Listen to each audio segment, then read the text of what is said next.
ನನ್ನ ಹೆಸರು V P Sushila ಅಂತೇಳಿ. ನಾನು ಕರ್ನಾಟಕ ರಾಜ್ಯ ಮಾನವ ಹಕ್ಕುಗಳ ರಕ್ಷಣಾ ಸಮಿತಿಯ ರಾಜ್ಯಾಧ್ಯಕ್ಷರು.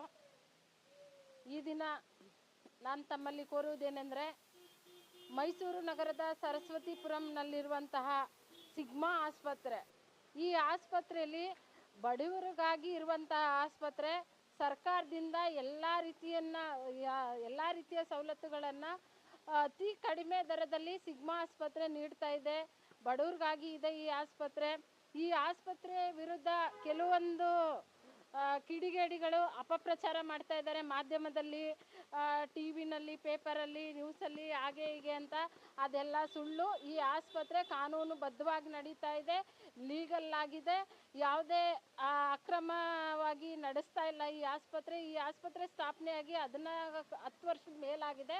10 ವರ್ಷದಿಂದನೂ ಕೂಡ ಯಾರೇ ದೂರ ಭಾರದಿಂದ ಬರ್ತಕ್ಕಂಥ ಹಳ್ಳಿಗಾಡಿನ ಜನರಿಗೆ ಇದು ಜಾಸ್ತಿ ಸೇವೆಯನ್ನು ಸಲ್ಲಿಸ್ತಾ ಇದೆ. ಬಡವರಿಗೆ, ಹಿಂದುಳಿದ ವರ್ಗದವ್ರಿಗೆ ಎಲ್ಲ ಅತಿ ಕಡು ಬಡವರಿಗೆ ಜಾಸ್ತಿ ಉತ್ತಮವಾದ ಸೇವೆಯನ್ನು ಕಡಿಮೆ ದರದಲ್ಲಿ ನೀಡ್ತಾ ಇದೆ. ಹಾಗಾಗಿ ನಮ್ಮ ಒತ್ತಾಯ ಏನಂತಂದರೆ, ಈ ಆಸ್ಪತ್ರೆ ಹೆಸರಲ್ಲಿ ಯಾವುದೇ ಮಾಧ್ಯಮದಲ್ಲಿ, ಟಿ ವಿನಲ್ಲಿ, ಪೇಪರಲ್ಲಿ ಅಪಪ್ರಚಾರ ಮಾಡಬಾರ್ದು. ಯಾರೇ ಆದ್ರೂ ಅಂಥವ್ರ ವಿರುದ್ಧ ಸೂಕ್ತ ಕಾನೂನು ಕ್ರಮವನ್ನು ಜರುಗಿಸಬೇಕು. ಯಾಕಂದರೆ ಎಲ್ಲವನ್ನೂ ಬೇಕಾದರೆ ತನಿಖೆ ಮಾಡಲಿ. ಈ ಆಸ್ಪತ್ರೆ ವಿಶ್ವಶಾಂತಿ ಸಂಸ್ಥೆ ಜೊತೆ ಸೇರಿ ಈ ಆಸ್ಪತ್ರೆ CO ಸೈಟ್ ತೊಗೊಂಡು ಇದನ್ನು ಕಾನೂನುಬದ್ಧವಾಗಿ ಸ್ಥಾಪನೆ ಮಾಡಿ ಲಕ್ಷಾಂತರ ಜನಕ್ಕೆ ಇದು ಚಿಕಿತ್ಸೆಯನ್ನು ಕೊಡ್ತಾ ಇದೆ. ಬೇರೆ ಆಸ್ಪತ್ರೆಗಳಿಗೆ ಹೋಲಿಕೆ ಮಾಡಿದ್ರೆ ಈ ಸಿಗ್ಮಾ ಆಸ್ಪತ್ರೆಯಲ್ಲಿ ಬೆಟರ್ ಅಂತ ಅನಿಸುತ್ತೆ. ಕಡಿಮೆ ದರದಲ್ಲಿ ಉಚಿತವಾದಂಥ ಉತ್ತಮ ಗುಣಮಟ್ಟದ ಸೇವೆಯನ್ನು ನೀಡ್ತಾ ಇದ್ದಾರೆ. ಈ ಆಸ್ಪತ್ರೆಯಲ್ಲಿ ಕೆಲಸ ಮಾಡ್ತಕ್ಕಂತಹ ವರ್ಕರ್ಸ್ ಇರ್ಬೋದು, ಮತ್ತು ಬೇರೆ ಸ್ಟಾಫ್ ಇರ್ಬೋದು, ಸೌಹಾರ್ದತೆಯಿಂದ ರೋಗಿಗಳ ಜೊತೆ ಸ್ಪಂದಿಸ್ತಾರೆ. ನಾನು ನಿನ್ನೆ ದಿನ ನಮ್ಮ ಕಡೆಯವರೊಬ್ಬರು ಪೇಷಂಟ್ಗೆ ಈ ಥರ ಸಮಸ್ಯೆ ಆಗಿದೆ ಅಂತ ನಾನು ಹೇಳಿದಾಗ MD ಸಾಹೇಬರು ಬೇಗ ಕಳಿಸಿ ಅಂತ ಹೇಳಿದ್ರು. ನಾನು ಕಳಿಸಿದ ತಕ್ಷಣ ಹಿಂದೆ ಮುಂದೆ ನೋಡ್ದೇನೆ ಅವರು ಯಾವುದೇ ದುಡ್ಡನ್ನು ಕೇಳ್ದೇ ಟ್ರೀಟ್ಮೆಂಟ್ ಕೊಟ್ಟರು. ಇವಾಗ ನಮ್ಮ ಪೇಷಂಟು ಗುಣಮುಖ ಆಗಿದ್ದಾರೆ. ಅದೇ ರೀತಿ ಹಲವಾರು ಬಡ ಜನರಿಗೆ ದುಡ್ಡನ್ನ ಎಕ್ಸ್ಪೆಕ್ಟೇಷನ್ ಇಟ್ಕೊಳ್ದೇ ಫಸ್ಟು ಚಿಕಿತ್ಸೆ ಕೊಡ್ತಾರೆ. ಫಸ್ಟು ಮನುಷ್ಯರನ್ನ ಜೀವ ಉಳಿಸುವಂಥ ಕೆಲಸ ಮಾಡ್ತಾರೆ, ಆಮೇಲೆ ಅವರು ಇದು ಮಾಡ್ತಾರೆ. ಹಾಗಾಗಿ ಈ ಆಸ್ಪತ್ರೆ ತುಂಬ ಒಳ್ಳೆ ಅಭಿವೃದ್ಧಿ ಆಗಲಿ. ಮುಂದಿನ ದಿನಗಳಲ್ಲಿ ಸರ್ಕಾರ ಈ ಆಸ್ಪತ್ರೆಗೆ ತುಂಬ ಸಪೋರ್ಟ್ ಮಾಡ್ತಾ ಇದೆ.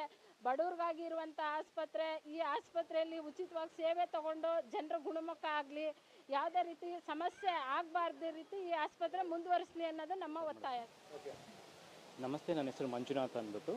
ನಾನಿಲ್ಲಿ ಕಳೆದ 10 ವರ್ಷಗಳಿಂದ ಫೈನಾನ್ಸ್ ಮ್ಯಾನೇಜರ್ ಆಗಿ ವರ್ಕ್ ಮಾಡ್ತಾ ಇದ್ದೀನಿ.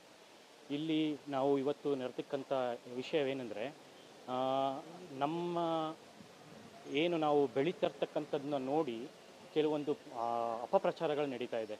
ಇದನ್ನು ಯಾರೂ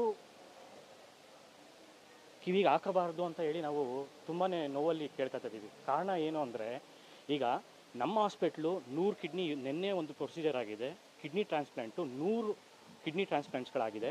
ಮೈಸೂರಿನಲ್ಲಿ ಫಸ್ಟ್ ನಾವೇ ಮಾಡಿರೋದು ಹಾಸ್ಪಿಟ್ಲು 100 ಕಿಡ್ನಿ ಟ್ರಾನ್ಸ್ಪ್ಲಾಂಟ್ಸು, ಆಯಿತಾ. ಇದಾದ ಮೇಲೆ ವರ್ಷಕ್ಕೆ 8,000 ಸರ್ಜರೀಸ್ಗಳಾಗುತ್ತೆ ನಮ್ಮ ಹಾಸ್ಪಿಟಲ್ನಲ್ಲಿ.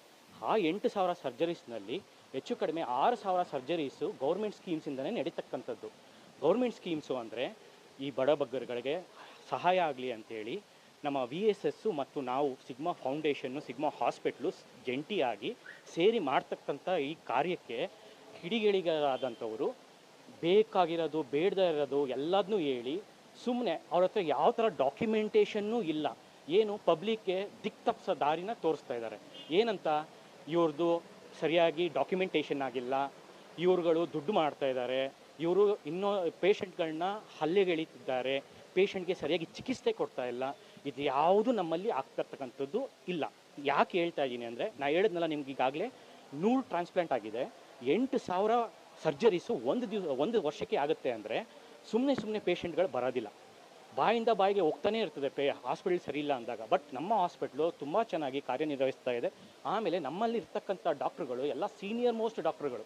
100 ಟ್ರಾನ್ಸ್ಪ್ಲಾಂಟ್ ಮಾಡಬೇಕು ಅಂದರೆ ಹೊರಗಡೆ ಹೆಚ್ಚು ಕಡಿಮೆ 10 ರಿಂದ 12 ವರ್ಷಗಳು ತಗೋತಾರೆ. ನಮ್ಮ ಹಾಸ್ಪಿಟಲ್ನಲ್ಲಿ ಕೇವಲ 4 ವರ್ಷಗಳಲ್ಲಿ 100 ಟ್ರಾನ್ಸ್ಪ್ಲಾಂಟ್ನ ನಾವು ಕಂಪ್ಲೀಟ್ ಮಾಡಿದ್ದೀವಿ.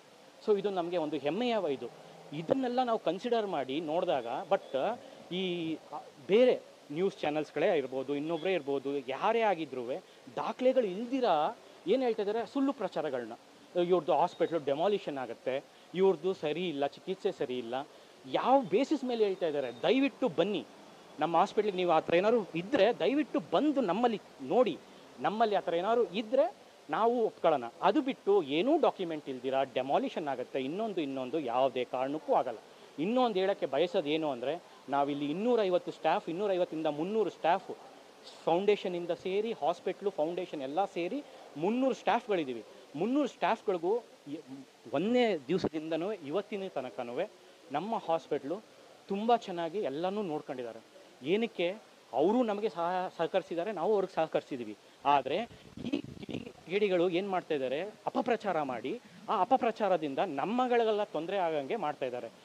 ಎಲ್ಲೇ ಹೋದ್ರೂ ನೀವು ಸಿಗ್ಮಾ ಹಾಸ್ಪಿಟ್ಲ್ ಅವರ ಹಿಂಗಾಯ್ತಲ್ಲ ಹಂಗಾಯ್ತಲ್ಲ, ಎಲ್ಲರಿಗೂ ನಾವು ಬನ್ನಿ ಡಾಕ್ಯುಮೆಂಟ್ ನೋಡಿ ಅನ್ನೋಕ್ಕಾಗೋದಿಲ್ಲ. ಆದರೆ ಈ ಮಾತು ಯಾರಿಗೆ ಹೇಳ್ತಾ ಇದ್ದೀನಿ ಅಂದರೆ, ಯಾರು ನ್ಯೂಸ್ ಚಾನಲ್ಗಳನ್ನ ಅಪಪ್ರಚಾರ ಮಾಡಿ ಬೇಡದಿರ್ತಕ್ಕಂಥದ್ದನ್ನ ಹಬ್ಬಿಸ್ತಾ ಇದ್ದಾರೋ ಅವ್ರಿಗೆ ಹೇಳ್ತಾ ಇರೋದೇನು ಅಂದರೆ, ಸರ್ ದಯವಿಟ್ಟು ಬನ್ನಿ, ನೀವು ನಿಮ್ಮ ಅನುಕೂಲಕ್ಕೆ ತಕ್ಕಂಗೆ ಅಥವಾ ನಮಗೆ ಇದಾದಂಗೆ ಮಾಡೋಕ್ಕೆ ಬೇಡ. ನಿಮಗೆ ಏನು ಬೇಕೋ ಬನ್ನಿ ನಮ್ಮ ಹಾಸ್ಪಿಟ್ಲಲ್ಲಿ ಡಾಕ್ಯುಮೆಂಟೇಷನ್ ನೋಡಿ. ನೀವು ಈಗ ಆಲ್ರೆಡಿ ತಗೊಂಡಿರ್ತೀರ, ಆದರೂ ನೀವು ಆಲ್ರೆಡಿ ತಗೊಂಡಿರ್ತೀರ, ಎಲ್ಲೋ ಕಾರ್ಪೊರೇಷನ್ನಲ್ಲೋ ಸಿಟಿ ಇದನ್ನಲ್ಲೋ ಎಲ್ಲೋ ತಗೊಂಡಿರ್ತೀರ, ನಾವು ಇಲ್ಲ ಅಂತ ಹೇಳೋದಿಲ್ಲ. ಆದರೆ ಅದು ಯಾರಿಗೂ ಜನಗಳಿಗೆ ಗೊತ್ತಿರೋದಿಲ್ಲ. ನೀವು ಜನಗಳಿಗೆ ಗೊತ್ತಿಲ್ಲದಿರೋದನ್ನ ಏನು ಮಾಡ್ತಾ ಇದ್ದೀರಾ, ಗೊತ್ತಿಲ್ಲ ಅಂತ ಅವ್ರು ಹೋಗಿ ಮಾಡೋಕ್ಕಾಗೋದಿಲ್ವಲ್ಲ, ನೀವು ತಗೊಂಡು ಅದನ್ನು ಹಬ್ಬಿಸ್ತಾ ಇದ್ದೀರಾ. ಯಾಕೆ 250ರಿಂದ 300 ಜನ ನಾವು ಕೆಲಸ ಮಾಡ್ತಾ ಇದ್ದೀವಿ. ಇಷ್ಟು ಜನ ನಾವು ಎಲ್ಲನೂ ಒಳ್ಳೆಯದೇ ಆಗಿದೆ, ಫೀಡ್ಬ್ಯಾಕ್ಸ್ಗಳು ಚೆನ್ನಾಗಿದೆ. 8,000 ಸರ್ಜರಿ ಮಾಡ್ತಾ ಇದ್ದೀವಿ. ಫಸ್ಟ್ ಹಾಸ್ಪಿಟಲ್ ಕಿಡ್ನಿ ಟ್ರಾನ್ಸ್ಪ್ಲಾಂಟಲ್ಲಿ 100 ಟ್ರಾನ್ಸ್ಪ್ಲಾಂಟ್ಗಳಾಗಿರೋದು. ಇನ್ನು ಇದಕ್ಕಿಂತ ನಿಮಗೆ ಏನು ಇದಾಗುತ್ತೆ ಅಂತ ನನಗಂತೂ ಗೊತ್ತಿಲ್ಲ. ದಯವಿಟ್ಟು ಇದನ್ನು ನಾನು ಏನಕ್ಕೆ ಕೇಳ್ತಾ ಇದ್ದೀನಿ ಅಂದರೆ, ಇಲ್ಲಿ 300 ಸ್ಟಾಫ್ಗಳಿದ್ದೀವಿ, ಇವ್ರಿಗೆ ಯಾರಿಗೂ ಇದಿಲ್ಲ. ನೀವು ಬರ್ಬೋದು, ನಾವು ಮ್ಯಾನೇಜ್ಮೆಂಟ್ ಕಡೆಯಿಂದನೇ ಮಾತಾಡ್ತಾ ಇದ್ದೀವಿ. ನೀವು ಬರ್ಬೋದು, ನಿಮ್ಗೆ ಏನು ಡಾಕ್ಯುಮೆಂಟೇಷನ್ ಬೇಕೋ ನೀವು ಬಂದು ಕೂಲಂಕುಷವಾಗಿ ಚೆಕ್ ಮಾಡಿ ಆಮೇಲೆ ನೀವು ಮಾತಾಡೋದು ಒಳ್ಳೆಯದು ಅಂತ ನನ್ನ ಅನಿಸಿಕೆ. Thank you.